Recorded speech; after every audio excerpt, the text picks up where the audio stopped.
पंजाब की तारीख के बदतरीन सैलाब की तबाहकारियों से नबरदाज़मा मरियम नवाज हुकूमत से पीपल्स पार्टी ने बड़े मुतालबात कर दिए। पीपल्स पार्टी के रहनुमा और सिंध के सीनियर वजीर शर्जील इनाम मेमन ने मीडिया से गुफ्तगू में कहा कि किसान शदीद माशी बहरान का शिकार हो गए हैं। सैलाब ने काश्तकारों की चावल, कपास, गन्ना, मकई जैसी अहम फसलें तबाह कर दी हैं। हजारों मवेशी सैलाब के नजर हो गए और किसानों की जमा पूंजी खत्म हो चुकी है। मजमूई तौर पर मईशत को अरबों रुपए का नुकसान पहुंचा है।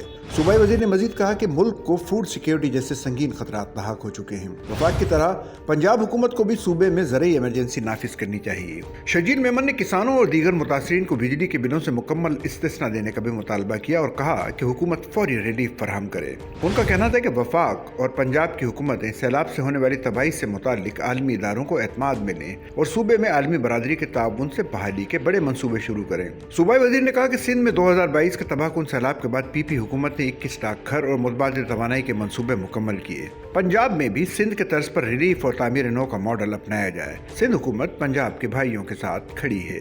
सच्चल न्यूज़ नेटवर्क की वीडियोस में खुश आमदेद। नाजरीन, वीडियो से मुताल्लिक अपनी कीमती राय का इजहार कमेंट बॉक्स में ज़रूर करें और चैनल को सब्सक्राइब करें।